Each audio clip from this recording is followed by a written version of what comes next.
Hello friends, हमारे YouTube channel में आप सभी का बहुत बहुत स्वागत है।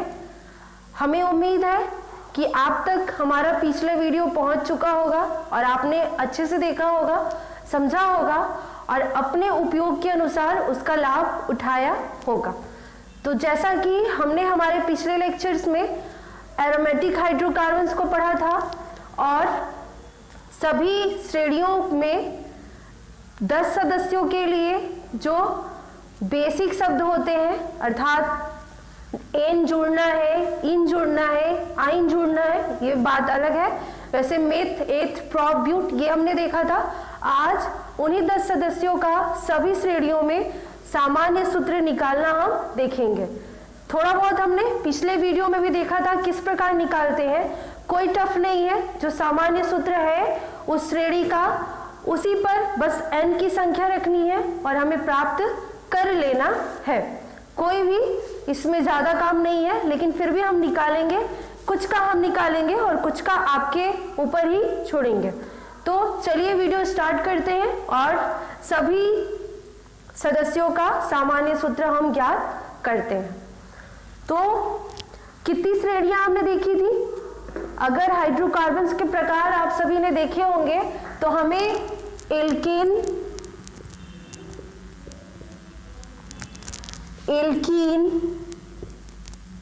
एल्कीन ना है, या ये ध्यान दीजिएगा, एक है एल्कीन और दूसरा है एल्कील। यहां हम अभी लिखेंगे एल्केन, एल्कीन, एल्काइन और एक है एल्कील।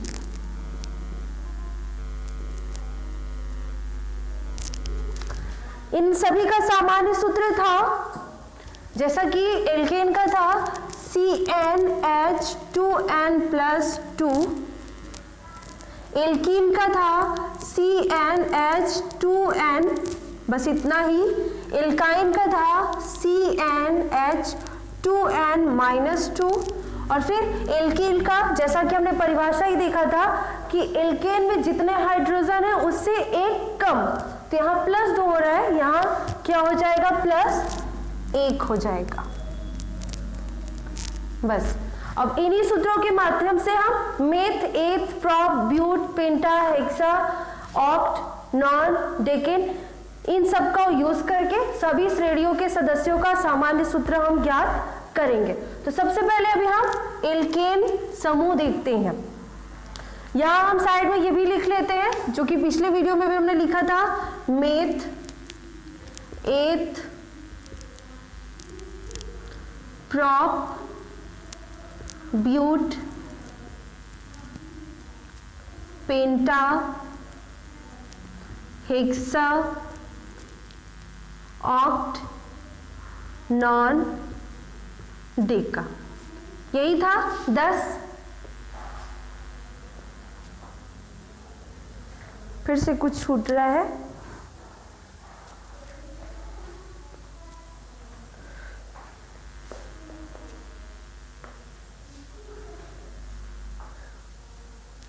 हेक्सा के बाद हेप्ट,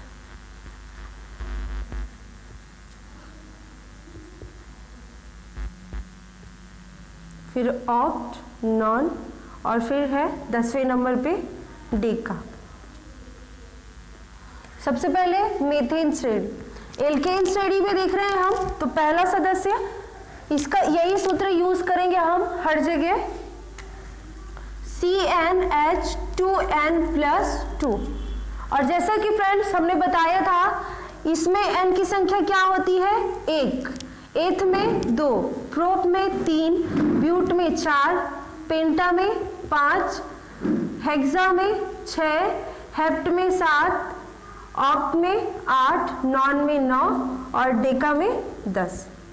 अर्थात अगर ये पूछा जाए कि हाइड्रोकार्बन्स की सभी श्रेणियों में 5वें नंबर पे कैसा सदस्य आता है, तो हम ये कहेंगे वो पेंटा श्रेणी का आता है। अगर एल्केन में है तो पेंटेन हो जाएगा, एल्कीन में हुआ तो पेंटीन होगा, एल्काइन हुआ तो पेंटाइन और अगर एल्कील हुआ तो पेंटील। अर्थात पहले श्रेणी में एन जुड़ेगा, दूसरे में इन, तीसरे में आइन और फिर यहाँ एल्किल वाले में इल जुड़ेगा। तो हम एल्केन देख रहे हैं, मेथ एन हो जाएगा ये, अर्थात मीथेन। अगर यहाँ स्पेलिंग देखें तो यही होगा, इसमें ई एन जुड़ जाएगा, अर्थात मीथेन। इसका सूत्र निकालेंगे क्योंकि यहाँ n की संख्या क्या है, 1, अर्थात इसमें हम n की संख्या 1 रखेंगे। जहां जहां n है वहां 1 रखेंगे, तो C1 हो गया, H2 + 2 हुआ ये, तो C1H4। और 1 संख्या हम नहीं लिखते हैं, अगर नहीं भी लिखेंगे तभी वही माना जाएगा, अर्थात CH4। तो मेथेन का रासायनिक सूत्र क्या हुआ, CH4। और इतना निकालना तो हमने पिछले वीडियो में भी देखा था। यही जो मेथेन है वो एल्केन श्रेणी का सबसे पहला सदस्य है। तो अगर मेथेन के बारे में लिखा जाए तो ये एल्केन श्रेणी का पहला सदस्य है। साधारण हाइड्रोकार्बन है, क्योंकि ये सब हम हाइड्रोकार्बन में ही पढ़ रहे हैं। इसका सामान्य सूत्र है CH4।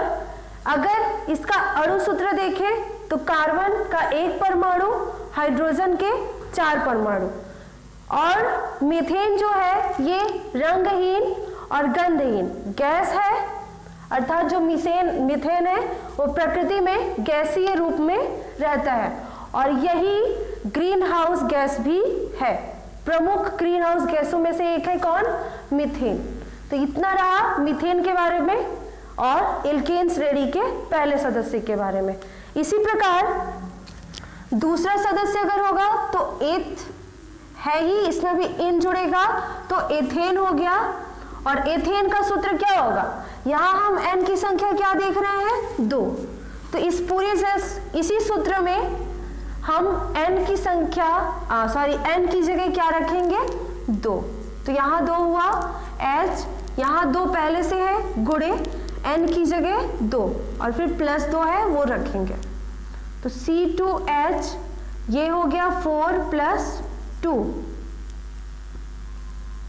अर्थात एथेन का सूत्र क्या आया, सामान्य सूत्र C2H6।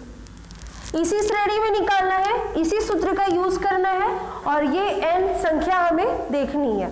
तो यही मेथेन एथेन हमारा तीसरा आएगा, तो प्रोपेन। और इसमें हम यही C के जहां जहां n है वहां क्या रखेंगे, 3। तो यहां 3 आ गया हमारा, 2 ये तो पहले से था, गुणे n की जगह हम रखेंगे 3 + 2 है तो वो रहेगा, अर्थात C3H6 + 2, तो C3H8। ये हो गया प्रोपेन का सामान्य सूत्र C3H8। तो फ्रेंड्स मुझे उम्मीद है कि आपको इस तरह ये निकालना समझ में आ गया होगा, क्योंकि हम सभी किसी भी प्रतियोगी परीक्षा की तैयारी करते हैं, मैथ तो पढ़ते ही हैं और इतना पुट करना हम सभी को आता है।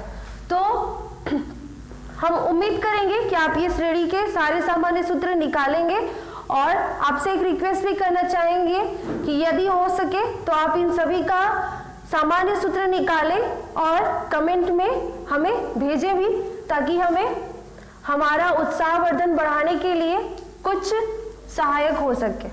इसी प्रकार हम एल्कीन श्रेणी में भी निकालेंगे, बस यहाँ भी हम सूत्र का ही उपयोग करेंगे।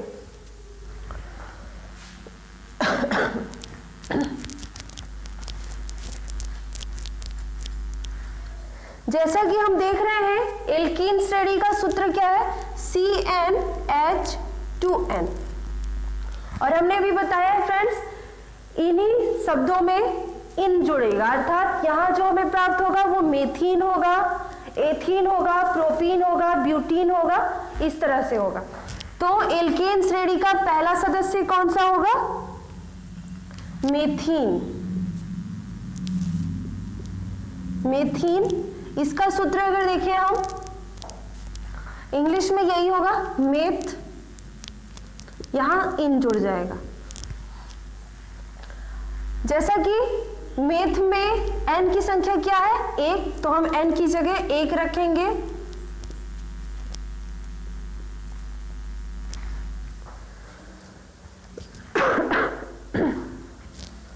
और 1 हम न लिखे तब भी वो एक ही माना जाता है, अर्थात CH2। तो मेथीन का जो फॉर्मूला होगा या सामान्य सूत्र होगा वो क्या हुआ, CH2।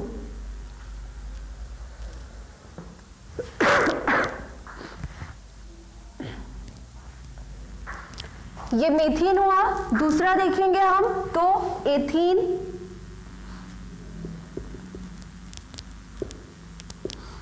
इसमें भी अब हम n की जगह क्या रखेंगे 2, क्योंकि दूसरे नंबर पे आ चुके हैं, तो n की जगह 2, H 2 गुणे 2 हुआ यहाँ, क्योंकि यहाँ कुछ नहीं है तो क्या है गुणा, C2H4, अर्थात एल्कीन श्रेणी का दूसरा सदस्य अर्थात एथीन, इसका सूत्र क्या है C2H4। इसी प्रकार और निकालेंगे हम प्रोपीन। अगर निकालते हैं तो हो जाएगा C3H6, आप निकाल के चेक करिएगा। ब्यूटीन का हो जाएगा C4H8, पेंटेन में C5H10, अर्थात अगर हम देखें तो कार्बन की तुलना में हाइड्रोजन के परमाणु दुगने हो जा रहे हैं, किस श्रेणी में, एल्कीन श्रेणी में। तो इसी प्रकार हम सबका निकालेंगे। और यहाँ एथीन, मेथीन, एथीन, प्रोपीन, ब्यूटीन, इसके बाद पेंटीन, फिर हेक्सेन, हेप्टीन, ऑक्टीन, नॉनिन और डेकिन, ये हमें प्राप्त होंगे। इसी तरह एल्काइन में भी हम निकालेंगे और इसी सूत्र का प्रयोग करेंगे। यहाँ हमें जो पदार्थ प्राप्त होंगे अब वो आयन जुड़ेगा, अर्थात यहाँ मेथीन था और यहाँ क्या हो जाएगा मीथाइन।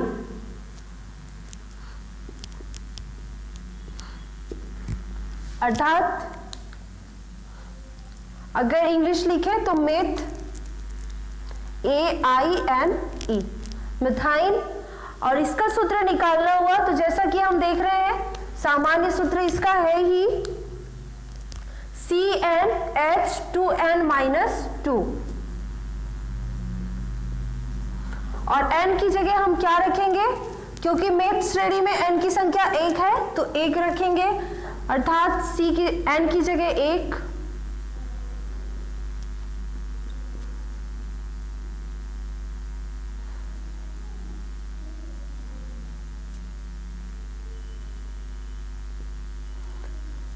यहां H का 0 हो जा रहा है।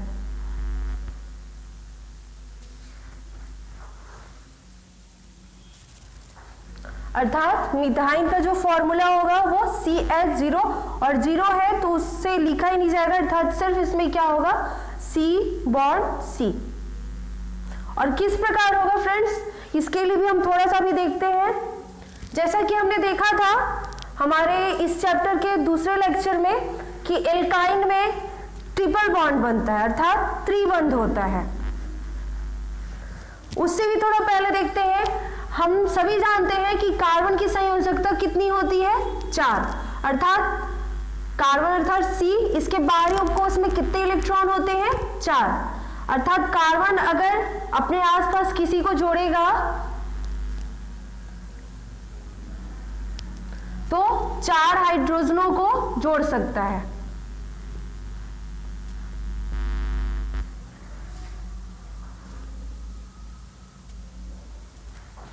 यहां मिस हो रहा है, ये हमारा जो सामान्य सूत्र है CnH2n-2 नहीं, यहाँ 1 होगा, इसके लिए हम माफी चाहते हैं। और हमारा ये सूत्र निकालना भी फिर गलत है। यहाँ हम देखते हैं पहले कार्बन की संयोजकता 4 है, अर्थात अपने में 4 हाइड्रोजनों को जोड़ सकता है। और हमने ये भी देखा था कि एल्काइन में कितने बंध बनते हैं 3, अर्थात 3 रास्ते इसके यही हो गए, एक और हाइड्रोजन यहां से जुड़ सकता है, तो ये होगा इतना। इस प्रकार से जब कोई रासायनिक संरचना बनेगी किसी भी पदार्थ की, अर्थात मिथाइन का देखें या इथाइन का देखें, इन सभी में, तो इस तरह होगा, एक त्रिबंध होगा और एक हाइड्रोजन और जुड़ेगा।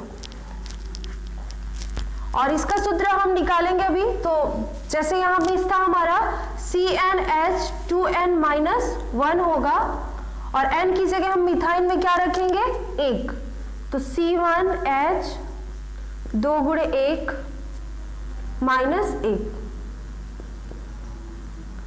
2 - 1 तो CH1, C में भी 1 और H में भी 1, और इसे हम नहीं लिखेंगे क्योंकि 1 संख्या ना भी लिखे तो वही होता है, अर्थात यहाँ हो गया CH।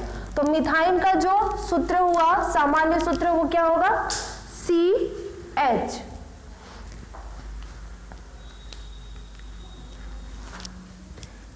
इसी प्रकार इस श्रेणी में अगर दूसरा सदस्य देखें, अर्थात एथ है, तो यहां क्या होगा, इथाइन।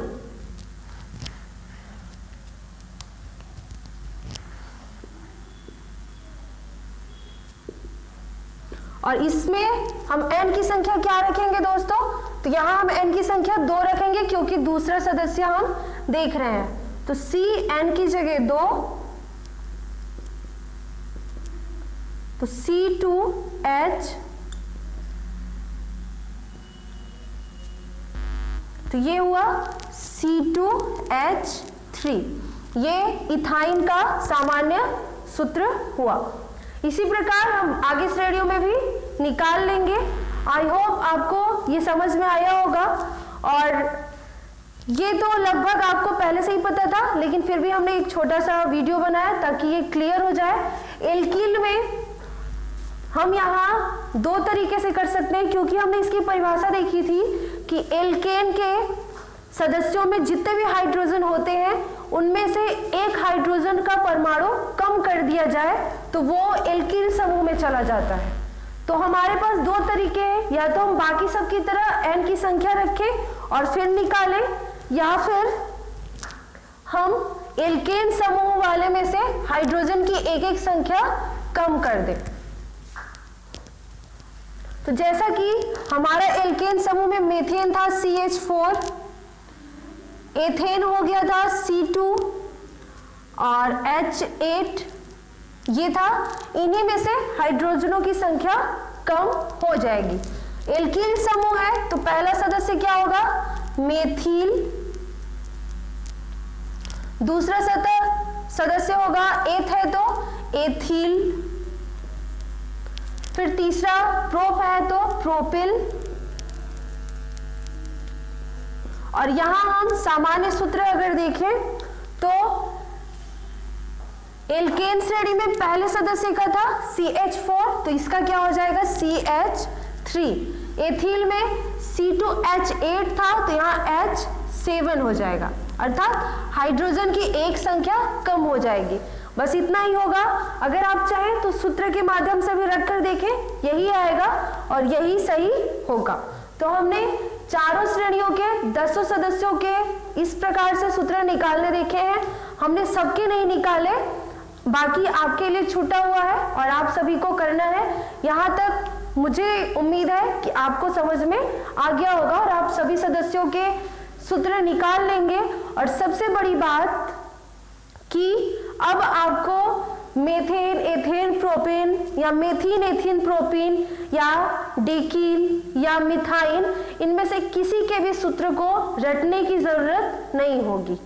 हमारा सबसे बड़ा पर्पस इस वीडियो का या इसके जस्ट पीछे वाले वीडियो का यही था कि आपको इन सभी के सामान्य सूत्रों को याद करने की झंझट खत्म हो जाए। और उसका सबसे आसान तरीका बिना किसी ट्रिक के था, बिना किसी कठिनाई के था। बस हमें ध्यान देना है तो क्या, इन श्रेणियों का जो जनरल सामान्य सूत्र है वो हमें ध्यान देना है और उसके अनुसार हम सबका ज्ञात कर सकते हैं।